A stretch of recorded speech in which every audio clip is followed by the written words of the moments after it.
Archaeology can reveal shocking similarities between modern-day humans and our most distant, ancient ancestors. But it just as often allows us awe-inspiring glimpses into feats our species accomplished without the aid of technologies we now take for granted. It can also force us to confront historical practices that shock our modern sensibilities and leave us grappling with thorny ethical questions. For Science Quickly, I'm Rachel Feltman. You're listening to the final episode of our 3-part Fascination series on extreme archaeology. If you're just tuning in, make sure to circle back to the episodes we posted last Friday and the Friday before that. You'll hear about everything from the surprising sophistication of prehistoric stargazing to the study of ingenious ancient fishing techniques that have persisted to this day. Back again with us is the award-winning documentary filmmaker and journalist Kata Karáth. She's taking us on one more adventure, this time to the top of a mountain with a climate so extreme it's practically alien, to introduce us to archaeologists who study human sacrifice. Before we get started, a quick note about language. Quechua was the primary language spoken among the Inca, and its varieties are widely spoken today in the Andean regions where the Inca Empire extended. Throughout this episode, we use Quechua words where possible. The pronunciations you'll hear reflect the way the language is currently spoken by the descendants of the peoples who lived in the part of the Inca Empire that included what is now northern Argentina. We've also provided the corresponding Spanish or English words and spellings in the transcript where appropriate. We want to make sure to mention, by the way, that the Quechua language family includes many different local varieties, and that these are and were only some of the languages spoken among indigenous communities in the Andes. You can check out this episode's transcript for more detailed notes on language.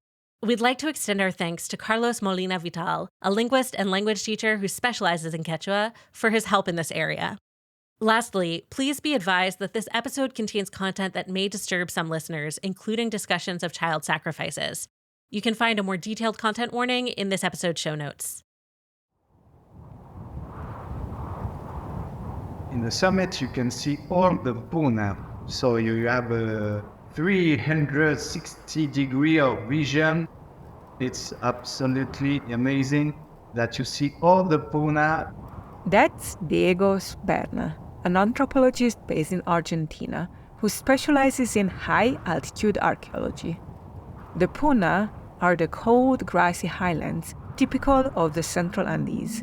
They are dressed in every shade of red and yellow. And maybe if you look well, also far away, you can see the beach of Chile, the Pacific Ocean. Diego is talking about the view from the highest archaeological site in the world. It's perched atop Llullaillaco, a roughly 4-mile-high sleeping volcano that sits along the border of northern Argentina and Chile. Its summit was the final resting place of Inca human sacrifices.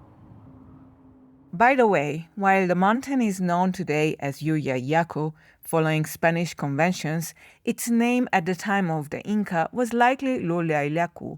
You will hear me use both words throughout this episode, depending on whether we are talking about modern or Inca times. This next part may be disturbing for some listeners. We found traces of chicha, which is alcohol. The Inca priests prepared them to be sleepy when they were sacrificed on the summit. We found that the children also had coca leaves, probably shot as part of the ceremony, but also against altitude sickness.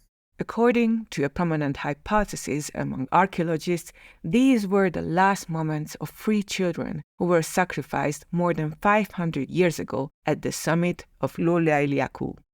Researchers have estimated that the children, a teenage girl along with a young boy and girl, had likely walked nearly 900 miles by this time. They started from Cusco in what is now Peru. Today, that city is known in English as Cusco. At the time, Cusco was the capital of Tawantinsuyu, as the Inca called the empire. They likely stopped at various sacred sites during their month-long pilgrimage. Then they were sacrificed as part of a ceremony called Kapach Ucha. It's thought that these sacrifices happened for a number of different reasons. For instance, to provide offerings to the gods or to mark key events in the empire. Something to keep in mind here is that much of researchers' understanding of day-to-day life in the Inca Empire comes from accounts written by colonizers from Spain. Though some sources from the time period do include Inca voices, many don't, and it's important to consider the limitations and intentions behind these foreign accounts. For example, as one archaeologist has described, accounts of Inca spiritual life were often written by Catholic clerics, quote, in order to destroy the very practices they describe. We should note that these accounts aren't the only means of understanding the traditions of the Inca Empire and of the Andean peoples who became part of it. Elements of the indigenous belief systems that predated the arrival of the Spanish are still alive in many Andean communities today. In 1999, an international team of high-altitude archaeologists unearthed the Llullaillaco children's highly intact mummified remains. This allowed for very detailed scientific analysis. It also fueled ongoing debates about excavating ancient sites and studying, displaying, and storing ancient human remains, especially those with ties to modern-day indigenous groups. Diego, by the way, is the director of the UNESCO Capajñán Andean Road System World Heritage Site in Salta, Argentina. He used to work at the Museum of High-Altitude Archaeology in Salta, where the mummified Llullaillaco children are currently on display. Diego and his colleagues are trying to understand why the Inca worship mountains and how their special connection to the Apucuna or mountain deities might have helped them establish the largest ever empire in the Americas. Only the most determined archaeologists can visit the remote Llullaillaco. Well-determined archaeologists and Guanacu, which are wild ancestors of llamas. In English, they are known as guanacos, a word that comes from Spanish. Llullaillaco is so difficult to reach because it's truly a mountain of extremes. It's not only one of the highest active volcanoes in the world, it also lies on the edge of the Atacama Desert, one of the driest places on Earth. Its harsh beauty comes with a steep price. The weather can change in a flash. Lightning storms are common, and winds can reach many tens of miles per hour. Temperatures can drop to minus 22 degrees Fahrenheit, and sometimes even lower. One afternoon, a blizzard suddenly started in the mountain, and it was so freezing, so cold, that we had to run down the mountain, and when we reached our 4x4 car, and tried to start the engine, the cold was so strong that the gasoline in the tank froze. Get caught in the wind and chill, and you might lose some fingers or toes to frostbite. And so, high-altitude archaeologists such as Diego are trained mountaineers as well. In addition to monitoring the precarious weather conditions, they must watch out for altitude sickness caused by the reduction in oxygen. The most serious cases can lead to pulmonary or cerebral edema, which can be deadly. They pack lightly and work swiftly.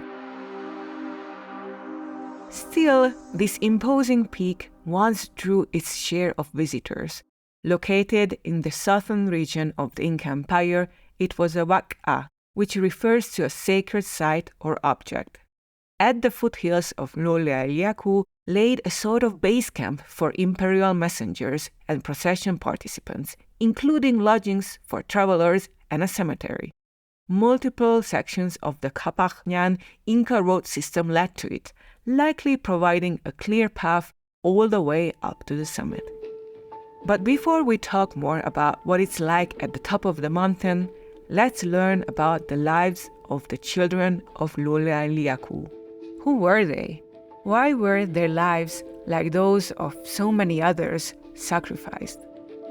Even before the Inca, many Andean cultures considered the whole landscape, including lakes, rivers, and springs, sacred because it nurtured their crops and livestock. And with mountains rising along the horizon as far as the eye can see, Their prominent role continues among many communities in the Andes today.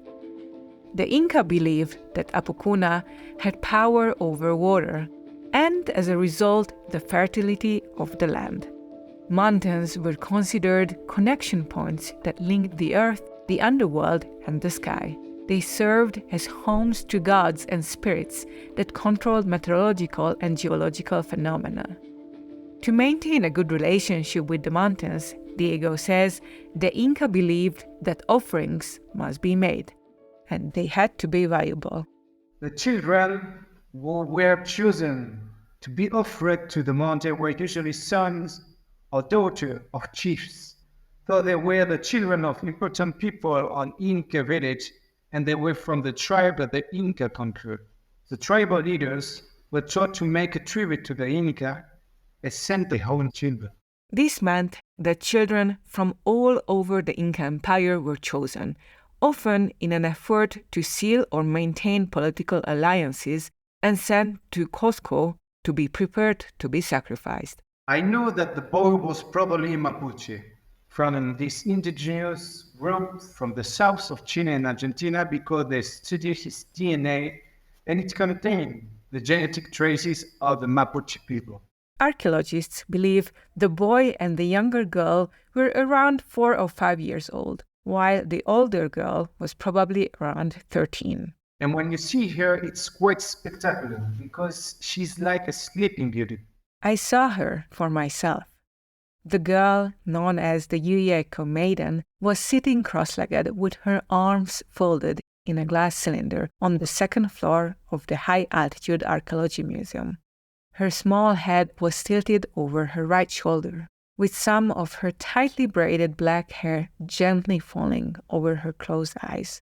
You may remember I mentioned earlier that some believe that children should not be displayed. We will talk more about that soon.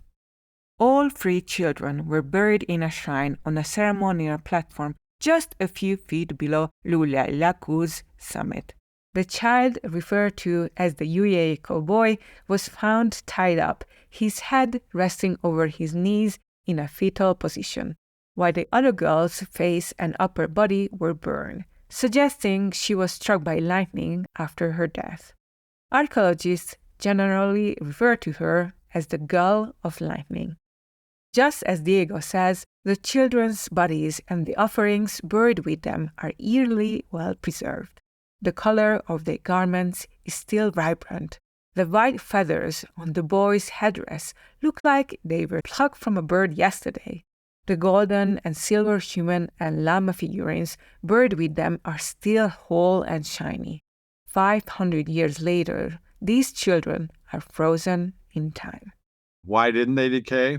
That's Steve Schmidt, a professor at the University of Colorado Boulder, who specializes in the microbes of extreme environments. Well, the key to that, in my opinion, is that they were buried down about, I think, at least a meter under the ground on top of the volcano. And so it's a combination of the really cold temperatures at that elevation and the fact that even though it snows up there, and there's actually snow often on the ground on the peak of those volcanoes, most of the snow sublimates when the sun hits it, so it's not soaking in. So the mummies were like in a very cold, frozen environment, and they were kept dry because they were far enough down that water never penetrated to where they were. When Steve first saw photos of the children of Llullaillaco, he was deeply intrigued. What place on Earth could be so extreme that it forced even microbes, some of which thrive in the planet's harshest environments, to stand still? Since then, he has led multiple expeditions to Llullaillaco to find answers. As it turns out, conditions near the summit are out of this world, almost literally. It's a good environment as a proxy or an analog environment for something like Mars, because of the other thing you really have at those elevations is extreme UV radiation. That prevents most microbial life from flourishing. Steve says the mountain supports a few lichens, which are born of symbiotic partnerships between fungi and cyanobacteria, But even these organisms likely grow very, very slowly. And when it comes to their role in decomposition, microbes need liquid water, which is in short supply on Llullaillaco. Usually bodies decay sort of from inside out because they stay moist inside and you get all this stuff growing. But there's also things that are colonizing the surface as long as there's some water around. And, if you bury bodies in just regular soil, there's plenty of moisture for them to decay, to support the microbial growth that decays them. As for the moisture, the children's bodies brought into the ground with them, the summit's extreme cold froze those liquids quickly enough to stop the microbial life within their guts. But if Llullaillaco is so extreme that it's literally an analog for a Martian environment, how on earth could the Inca have reached its summit centuries ago without any modern climbing equipment? Diego and his colleagues recently decided to find out the hard way. Jaime Soriano, local mountain guide of indigenous heritage, joined Diego's colleague Christian Vitry, an archaeologist who was also part of the 1999 excavation, in donning some traditional Inca gear. They attempted to climb Llullaillaco themselves. It's not uncommon for archaeologists to carry out experiments that test ancient equipment or processes, such as sailing roughly 1,000 miles on a Viking warship replica to probe various hypotheses about Norse seafaring. More recently, Greek Marines put on Bronze Age suits of armor to test their mettle in combat. Diego says the idea of recreating the Inca mountaineering experience was born many years ago, but the project only came to be in March 2023 after the research group secured funding. The team prepared for 6 months, commissioning Inca clothing and shoes from local artisans based on archaeological artifacts. Then, the researchers traveled to the mountains to set up a base camp and acclimate. Finally, they put on the replicas of 500-year-old mountaineering outfits and set off for Llullaillaco's summit. And what we have found out during our recent experimental archaeology project in March 2023 is that the Inca probably only climbed mountains when there was good weather and no snow, or just very little snow. Because when we finally found the Inca boots and poncho, they were very good, like today's mountaineering clothes, but they were not waterproof enough for the snow, They could handle some rain, but not the snow. While the archaeologists never reached the summit because of unusually heavy snow and a lightning storm, Diego says the experience was enriching and they considered it a success. Their experiment suggests that the Inca's clothing may not have been totally winterproof, but they were still surprisingly well outfitted for the harsh conditions. The replica ponchos were made of tightly woven alpaca and vicuña wool that blocked wind and rain and kept the researchers comfortable in both hot and cold temperatures. But the key to the Inca's mountaineering success, Diego says, was their multi-layered high-altitude footwear. They combined wool with plant fibers and human hair, making for a sturdy construction that kept out cold and moisture.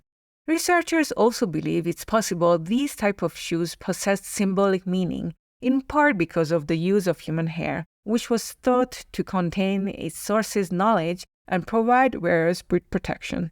And the fact that the Inca managed to conquer mountains might have also helped them subsume other Andean cultures, which they did using multiple strategies, including conquest. The Inca were the first civilization that climbed up to the summits of the mountains. Pre-Inca civilization worshipped the mountain from below, from the foothills or valleys of mountains. But to install and legitimize their power when conquering all the Andean culture, they decided to worship the mountain from the top. This is also why the Capacocha ceremonies, where they sacrifice the children, are held on mountain summits. The Inca went to great lengths, or in this case, great heights, to make sure their revered sacrifices reached the realm of the Apucuna. They often brought the carefully selected individuals to summits higher than 3 miles. In the modern day, bringing those individuals down from the mountaintops has stoked fierce debate. Expedition leaders have argued that these remains are valuable in helping archaeologists understand the past. And Diego says that keeping the remains of the children of Llullaillaco at the museum protects them from grave robbers and mining on the mountain, and shields them from the potential impacts of climate change on the summit's conditions. But some people believe the remains should not have been removed from the mountaintop, let alone displayed. While expedition leaders and museum staff have said they worked with local indigenous communities during the excavation and the exhibition, some indigenous people strongly opposed both. In 1999, Coya community Los Airampos, a local indigenous association, filed a complaint.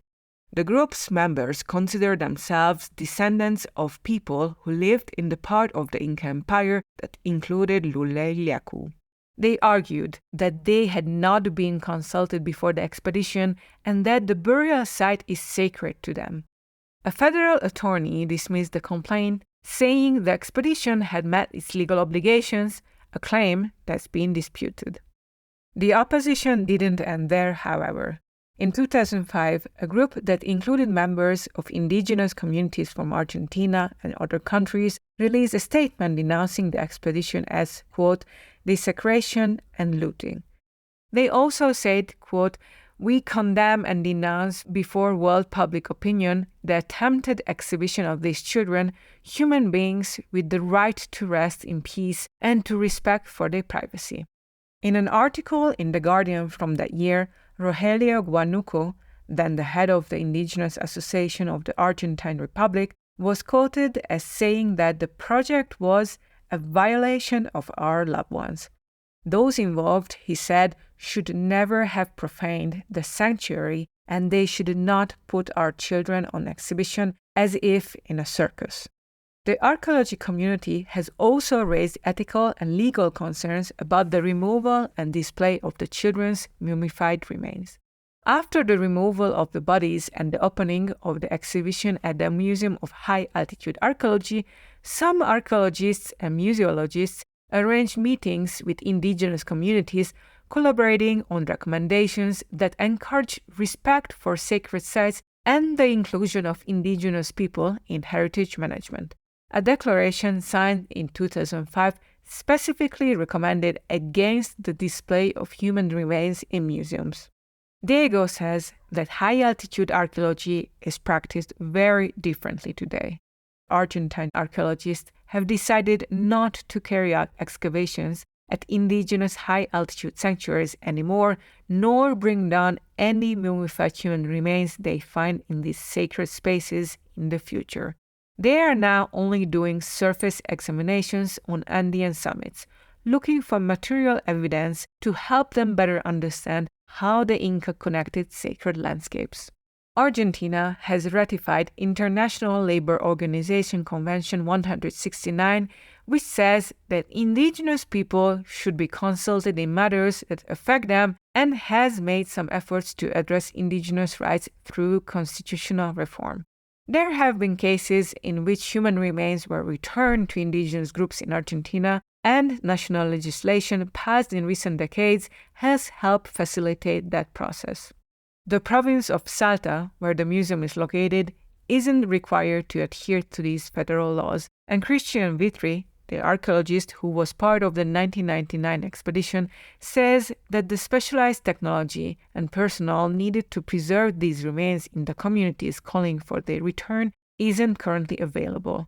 But calls for restitution, including from Coya groups like the community of Tolar Grande, have continued.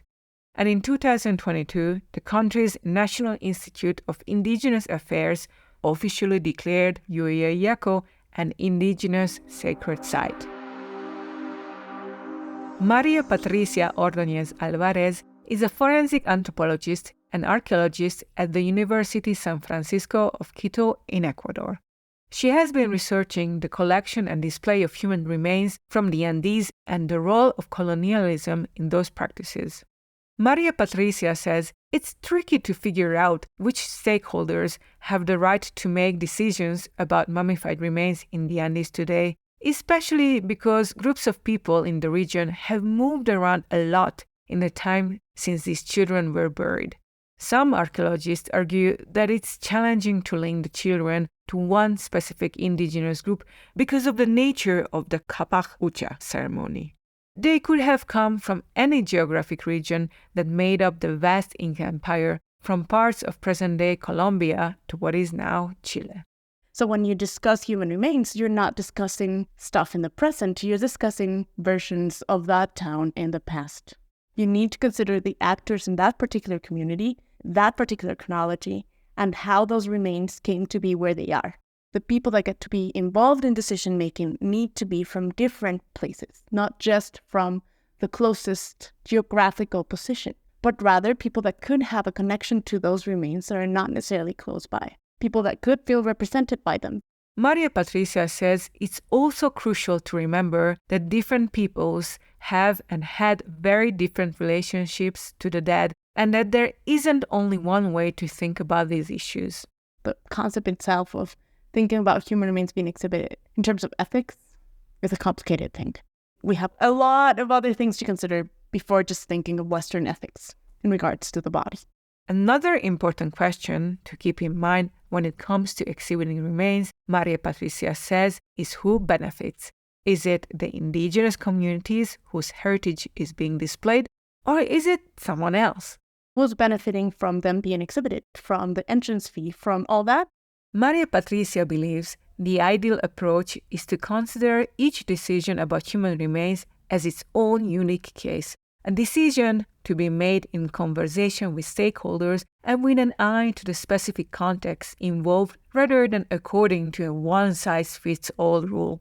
And most importantly, she says, respect for stakeholder communities and their heritage must govern the whole process. Today, the Llullaillaco children still receive visitors more than 500 years after their sacrifice, traveling in time from a mighty empire built above the clouds. They provide a window to the past, but they also remind us of the care we must take when gazing back through the lens of modernity. Just because these children have been immortalized doesn't mean we will ever truly understand how they lived their lives or the significance of their deaths. This concludes our 3-part fascination series on the intriguing world of archaeology. If you like this series, do us a favor and leave us a rating and a review wherever you're listening right now. You can also send us your feedback at sciencequickly@sciam.com. We'll be back on Monday with a roundup of the science news you might have missed while daydreaming about archaeological dive sites and ancient stargazers. Speaking of stargazers, join us on Wednesday for a chat with an expert on the looming threat of falling space junk. And you definitely don't want to miss next Friday's episode, where a very special guest who's basically science podcast royalty will tell us about their exploration into one of the last taboos in sexual health research. Science Quickly is produced by Jeff DelViscio, Fonda Mwangi, Kelso Harper, Madison Goldberg, and me, Rachel Feltman. Our theme music was composed by Dominic Smith. Shayna Pozis and Aaron Shattuck fact-checked this series. This episode was reported and hosted by Kata Karáth. Special thanks to Maria Luz Endere and Carlos Molina Vital for their assistance with parts of the script. For Scientific American Science Quickly, I'm Rachel Feltman. Thanks for listening.